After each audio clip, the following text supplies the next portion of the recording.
Welcome to this week's Boundless Book Club.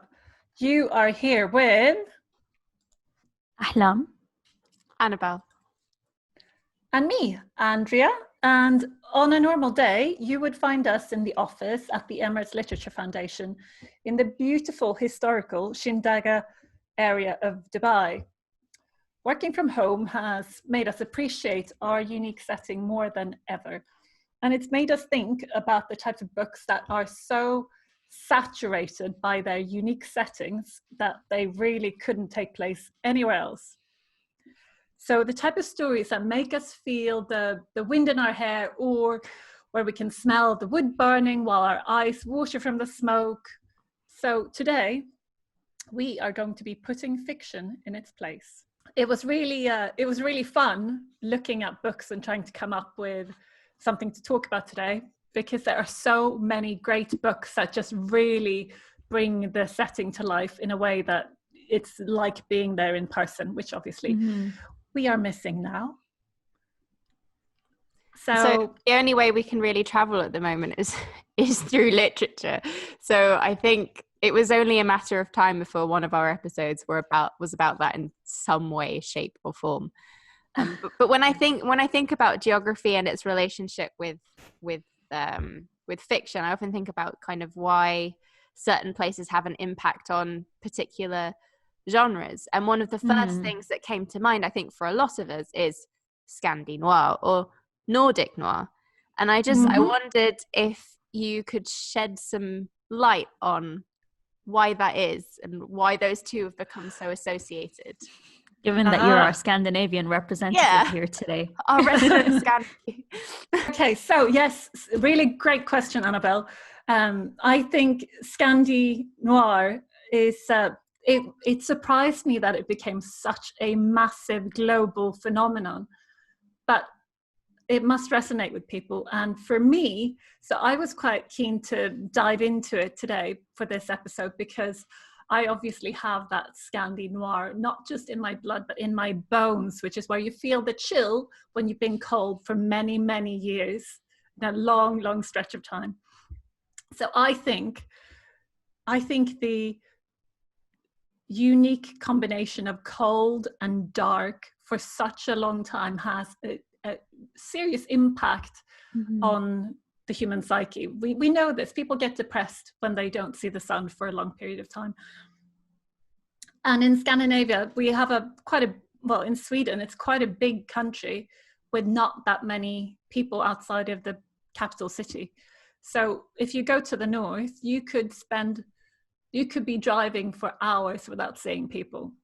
So I think that does something to people. And when they then sit down to write something that's coming from their imagination, that's coming from deep within them, I think that's what you get. You get these books that I've got stacked up here. Sorry.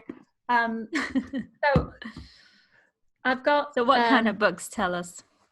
I've got here one of the books that I think kicked it off. Actually, I think Henning Mankell probably kicked it off. And I don't know if you've watched that TV show with Kenneth Branagh, the Wallander. Yes. No, I haven't. So beautiful. It's just, I don't know what you thought, Annabelle, but I think the settings and the light and the way it was shot was just absolutely stunning. And then there was some murders and things, but it was beautiful. So I really recommend watching that.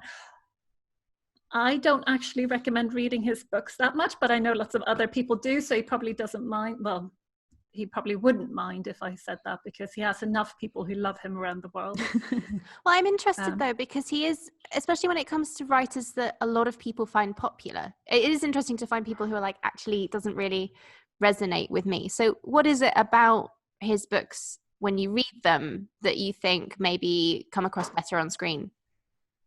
Well, I think the fact that when it was filmed, it was so beautifully done. That's really nice to look at.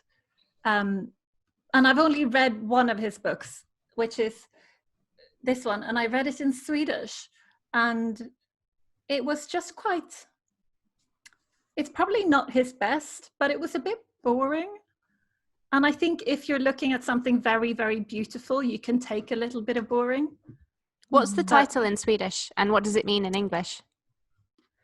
So the title is Mördare utan ansikte. And that means the murderer without a face. I love how when so someone better. speaks a different language, they sound like a completely different person. Yes. I know. I felt like Andrea was like two different people. It sounded so much better in Swedish as well. I know. Yeah. But then also, I think it could also be that reading this in Swedish makes it feel a bit more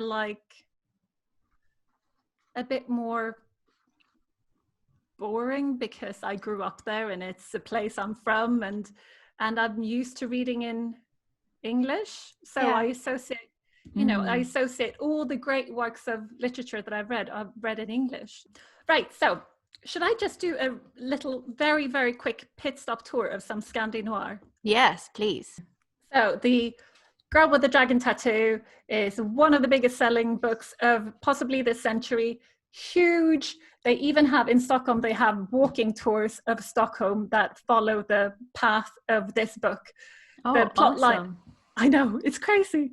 The plot is so convoluted that I couldn't actually tell you what it's about. There are crimes that are old, there are new, there are problematic relationships. There are some of the most gruesome, graphic descriptions of violence that I've read, but it's like being on a roller coaster. So if you just close your eyes for a few seconds, it'll be over. So that's fine. When you're on a book of 500 plus pages, you can just skip the very uncomfortable bits if you're a bit like me and don't enjoy that. It's a really great read for the madness of the plot and for Scandi noir. And after you've read that, you might be interested in Lars Kepler, the Hypnotist, which actually is the pen name for a married couple. And they chose the name Lars Kepler. Lars was chosen because they were fans of Stieg Larsson. Interesting fact. Yes, isn't it funny? And I think, I don't actually know where Kepler came from. And another interesting fact about Lars Kepler is that it's a husband and wife team who have literally the same name, their real names. She is called Alexandra Andoril. I don't know how to pronounce their surname. And he is called Alexander Andoril. Oh, so wow. So that's kind of fun. This book has sold 15 million copies and translated into 40 different languages. Huge. It's about a really horrible situation with a child who is in hospital with all sorts of injuries, who's been witness to his family being murdered, and they bring in a hypnotist to help him recover the memories and find out who's done it. And it's very, very difficult to read if you don't have a strong stomach for this sort of thing, but it's a pulse-pounding debut that's already a smash, says the Financial Times. There you go. Then you have Camilla Läckberg, who is again a huge Scandi noir author. She has written 10 novels, I think, all set in a small town in Sweden where it seems to be snowing all the time. Possibly also icy most of the time. It's dark, and I think that has to happen. I can't imagine a Scandinavian noir novel not being set in the cold. I have to say, this is like a completely new area of literature for me. Like, I haven't read any of these books, but I don't feel drawn to reading something that's dark like that and inspired by just cold, dark environments. So I know they're really, really popular, but I don't understand the drive. Annabelle, do you read books sort of Scandi noir? I read the Icelandic author Ursa Sigurðardóttir. I read one of her books, and it is hands down the most kind of graphically violent and upsetting. It was brilliant. I read it from start to finish. I couldn't get enough of it, but I was a little bit nauseous halfway through. And apparently that's a common thing. I read The Legacy by Yrsa Sigurðardóttir. The Legacy. Okay. Yeah. I feel like that she has that in common with Joe Nesbo as well, because his violence, the violence in his novels is so graphic, and it's so upsetting that it's really hard to read, even though they're really great novels. I would never read these if I was in Scandinavia in the winter. They'd be too uncomfortable. Yeah, I can see that. Art imitating life a little bit too closely. Yeah. Before we did this podcast, I was interested in the whole Scandi noir thing, and I did a bit of research, and I found an interesting comment about the correlation between the geography and like the landscape and the nature of these crime stories compared to, say, UK and US crime fiction on screen or on the page. And Alison Graham of the Radio Times said that in the UK and US, you often find that characters always have to learn lessons or pay the price of their misdeeds. Not in Nordic noir. Bad people often get away with bad things, and nice people are killed off. And I see that. I think there are many exceptions to that rule, but I do see that predominantly in Scandi noir. They don't seem as not kind, but they definitely don't give their characters as many breaks, I don't think. Yeah, I feel like the murder mystery genre in the UK is a lot more comforting. There's always a stop for sort of a cup of tea and a crumpet, and there are some murders, but they're much gentler somehow. Yeah, because you've got your standard crime fiction, but then particularly in the UK, you've got like a whole category of cozy crime. Like it's called cozy crime, which sounds like so strange, but it's a thing. It's Midsummer Murders, and it's lovely. It's very comforting. So just going back to what you said earlier about reading in English, most of your literary greats that you've read growing up, and then going back to how that makes you view the books that you've read in Swedish, I feel like I have the opposite experience. Like every Arab who grew up in Dubai and went to private school, English is sort of the language that we use more frequently than Arabic, and a lot of the books that I've always read have also been in English. But when I do read an Arabic novel, especially the classics, especially some of the award-winning new authors, I just find the language to be so incredibly beautiful, and I just regret. I regret not like my Arabic not being much stronger in school and not being sort of more connected to Arabic literature earlier on in my life, because it's more relatable to me as an Arab. A lot of the way that Arabs express emotion or the experience or the culture and just the richness of language, which I feel sometimes when I'm writing, I feel like I feel in Arabic and I think in Arabic, but I write in English because that's sort of what I've learned. And I feel like it's such an unfortunate disconnect that I don't know how to get through or fix.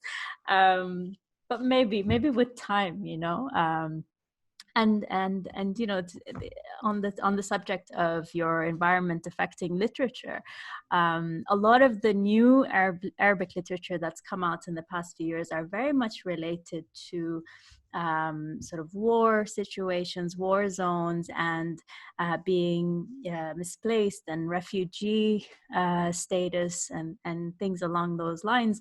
And I there was an Arab author that I was talking to at the festival last year, and sort of we were discussing why are all of these books that are shortlisted for the IPAF here or some of the awards, or a lot of the literature that comes out of the Arab world recently, all associated with war and tragedy in that way. He's like, because that is the state of the Arab world right now, and artists or writers find it very difficult to write about anything else when this is the struggle of sort of our people. And it completely made sense. It made sense to me.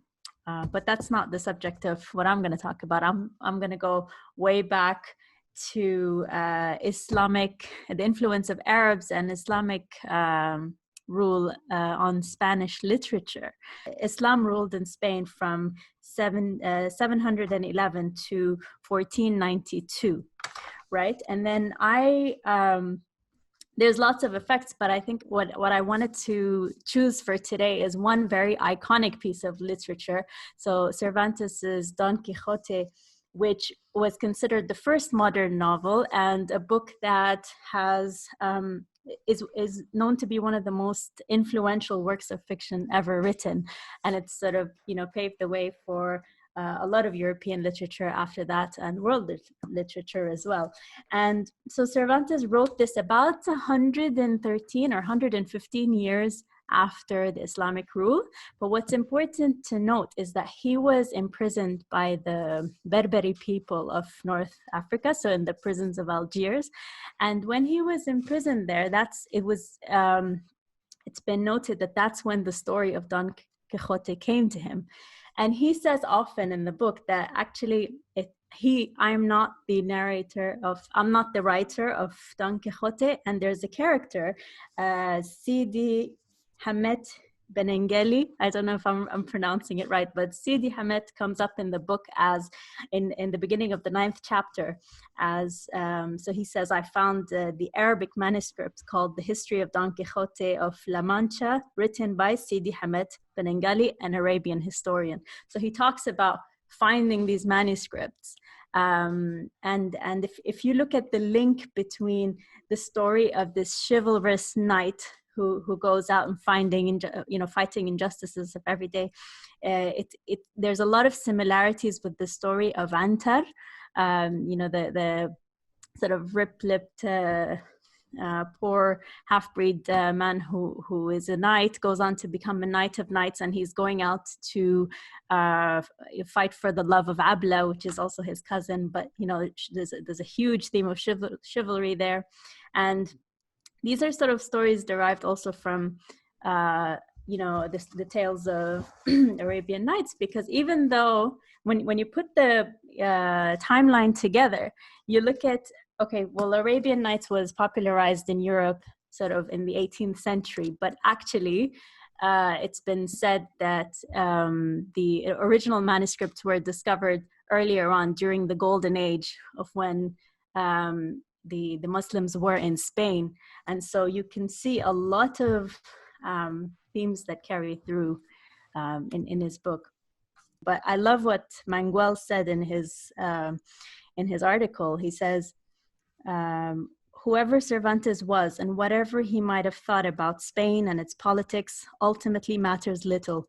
More important was the fact that for the reader of Don Quixote today, the overwhelming presence of Sidi Hamet and the moving glimpses of a banished people tells us that a rejected culture will not be easily silenced. That absence in history is as solid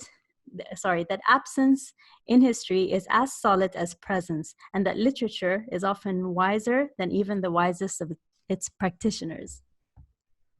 And I love that. Yeah, I love that even though the Arabs have long left Spain and they're no longer there, that effect that, the effect that they had on the Spanish language and the culture and the rule that they had for, several generations in Spain has its echo still today in Spanish literature and Spanish work. And I think, going back all the way until recent history, that echo of sort of that magical realism that comes from Arabian Nights and Arabic literature is still echoed up until, Gabriel, Garcia, Marquez, and many, many other authors. But I picked out those two because obviously they're very, very iconic. And I know, Andrea, 100 Years of Solitude was your favorite piece of literature, you were saying. It's my favorite book. It's really hard to say what your favorite book is, but that would always feature in the top 10 no matter what. It's just so much more than what the title implies, which is a pretty boring title, isn't it? And it's so far from boring. I don't know the one that you've got in your hand though. I haven't read that one. So this is one that I've had for a while, and I picked it up last week and started to read it. So it's a story of a character that dies in a small town in Spain, and this is sort of going back to see the events that led to his death. And he's a young 21-year-old, good looking, good family, Spanish guy who. So there's a big wedding that happens at the start of the book, and this wedding is just huge. I mean, the cost of what it must have cost was as unheard of in that little town, and everybody has been talking about it for months. And then it happens, and then on the night of the wedding, the groom finds out that his bride was not a virgin, and she had been with the young man that I was telling you in the beginning. So now the twin brothers of the bride are finding him to kill him because it's the honor of their family. And this is a telenovela. It's a telenovela, but it's also very Arab.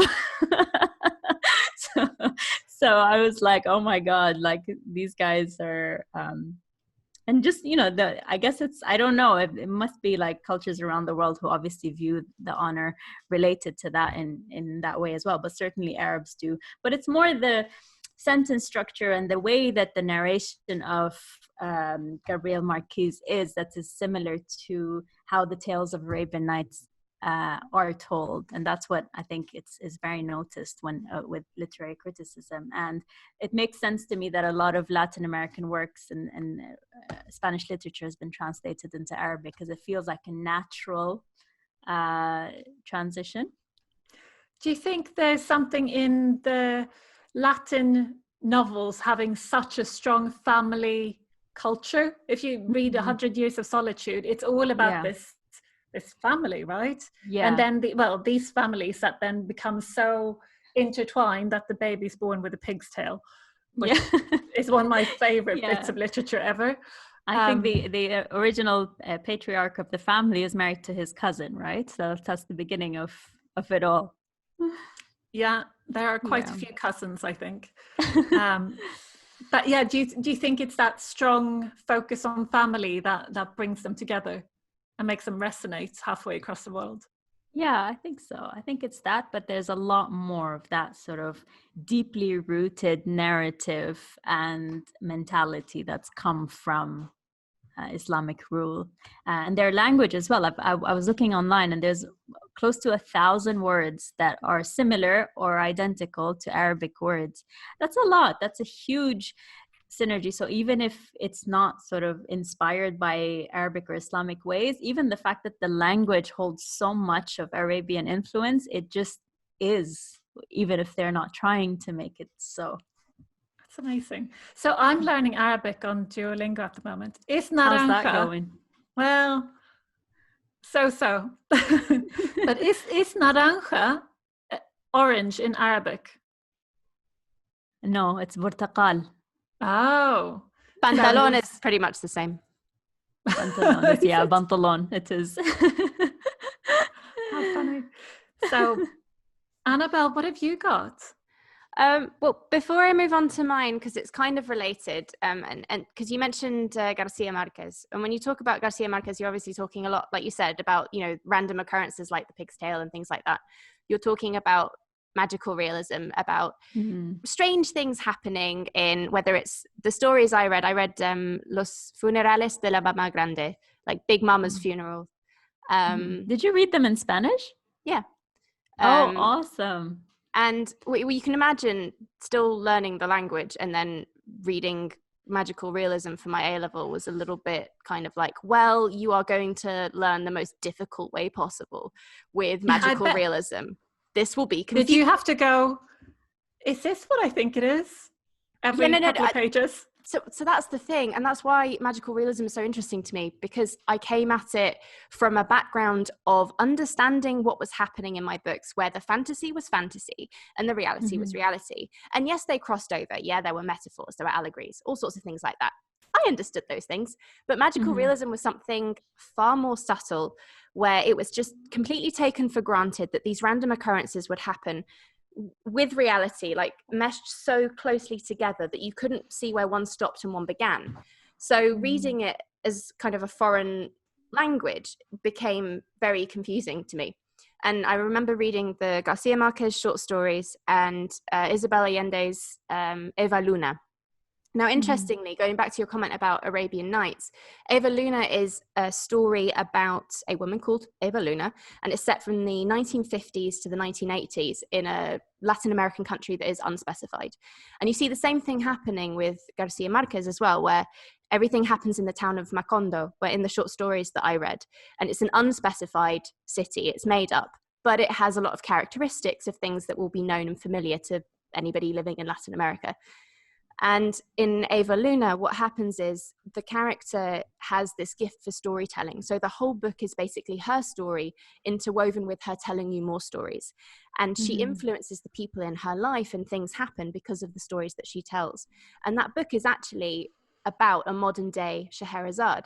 So you've got Isabel Allende referencing Arabian Nights in her story as well. This is something... Comic books and the city of New York is the putting fiction in its place topic that I want to start with.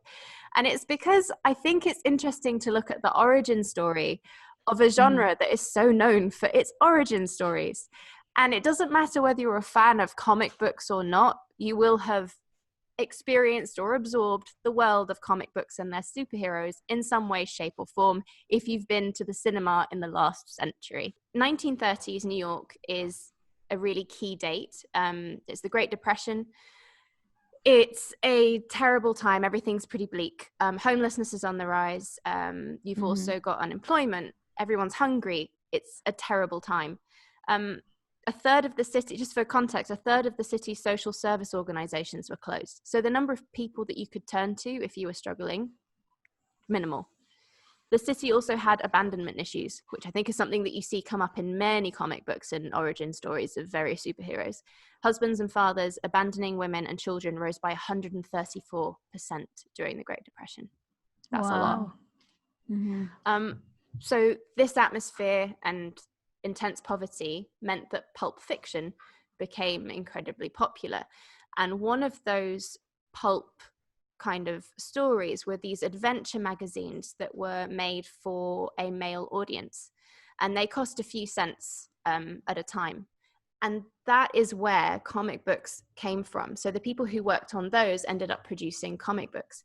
Now, Spider-Man, for example, is set in New York City. Superman's Metropolis is clearly based on New York City. Now, Batman was originally supposed to be set in New York City, which then became Gotham. But if you look at Gotham, what is the first city that you think of? Like, it's essentially New York City. It's a version of it. And I find it really interesting that an entire genre was born out of kind of the social and political strife of a time. And those early comic book issues were about the issues of those New York City dwellers at the time. Now, if I was going to recommend a book alongside this, I have to recommend a book that Aidan recommended to me, Aidan Lake, which was written in 2000 by Michael Chabon. It won the Pulitzer Prize, and it's called The Amazing Adventures of Cavalier and Clay. And I haven't read it yet, but it sounds phenomenal. It's set in New York in 1939, so it's a great way to experience a couple of the things that I've been talking about and the formation of that genre. It's basically set during New York's golden age of comic books, and it's about imagination, storytelling, the American dream, and it's about an escape artist and a budding magician and his cousin who decide to make a comic book of their own. And it's gone straight to the top of my reading pile, and that's what I will recommend if you're interested in that geographical genre connection. I'm not recommending these books specifically, but it is a way of talking about a genre that I find incredibly interesting because of how wide-ranging it is and how often we consume the pop culture of it without realizing what it's connected to. So I've got two of the books that are related on my shelf. One of them is Dracula, one of my favorite books of all time. And the other is Northanger Abbey by Jane Austen. Love it. So I'm going to be talking to you about American Gothic fiction, which is something that we have all consumed at one point in time, if any of us have read To Kill a Mockingbird. And that surprised me. And Me so too. technically, so this is the thing, and I'm going to start with Gothic fiction, to give you some context in general. So a lot of people credit The Castle of Otranto in 1764, written by Horace Walpole, as kind of the origins of Gothic fiction. Your spooky castle, you know, Dracula, that sort of vibe.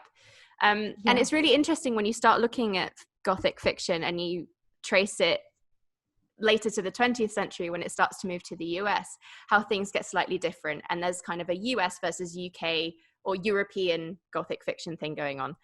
And one of the main things that you'll notice is that you still have, in all Gothic fiction, something supernatural. You have something grotesque, like lots of horror is communicated in kind of a supernatural or otherly way. In stuff like Dracula, Frankenstein, Wuthering Heights, landscape is a really big part of that. So the darkness in the story is often reflected in the darkness of the surroundings. We were talking about Scandi noir earlier. So it's a little bit like that. When you move to American Gothic or Southern Gothic, you end up with something that I think is actually more disconcerting, because the landscape doesn't reflect the darkness of the story at all. So in a way, because it is so sunny and so bright and genteel on the surface, the fact that you've got these undercurrents of darkness actually make it feel even more horrific. There's a dark, violent, racist past that comes through a lot of American Gothic fiction, and the supernatural, like we were talking earlier about magical realism. Fantasy and magical realism are on this spectrum where you're using the other to talk about things that are far too brutal in reality to make an impact on the reader otherwise. And I find it fascinating that you can basically connect Dracula with True Blood. And you can also connect it with what I think is modern American Gothic in cinema, which is Get Out. If anybody's seen Get Out, that is racial tension plus the supernatural. There's even elements of vampire fiction in terms of like your soul and losing your soul in that as well. And it's a way of talking about race with kind of through the lens of something else. So I find the geographical and historical relationship between the things that you find in like a spooky London town environment and the connection between that and like modern Louisiana really interesting. And so I would recommend that you actually look at something like Northanger Abbey, which Jane Austen wrote as a parody of Gothic fiction that was really popular at the time, because you don't necessarily have to know all of this to enjoy any of these stories, but this is one in particular that becomes far more interesting when you know the background of what she's making fun of. And I'd also recommend that you read Dracula before you read the Sookie Stackhouse novels, because it is very interesting to see how things progress from like the 19th century in London to modern day Louisiana, and how at its heart those themes are still the same themes across continents and across generations. Did you read the Sookie Stackhouse novels? Do you actually, have you seen any True Blood, or do you have any idea what we're talking about, Alam? No, not really. Okay. So in a nutshell, basically True Blood, or what are they called? The Southern Vampire Mysteries. The books, they're about modern day vampires in Louisiana. And what happens is vampires have been around for centuries, but they've decided to come out of the closet and announce that they're real. And there are a faction of vampires that are happy to be part of society and make that work by consuming blood that is kind of packaged and bottled safely for them. It's synthesized. So that's why they came out, because they're like, hey, we're here, but we're not dangerous. We can drink this alcopop that's effectively manufactured blood. We're not going to eat you, Ahram. Which is what's that other show? There's a teenage show with the vampires as well. They do a similar thing. The two brothers. I feel like there are many. Supernatural? Maybe? I'm not no, not Supernatural. There's two brothers. Because if you say teenage vampire show, like you could be referring so many. But that's so. As you can tell, it's not really a genre of my interest.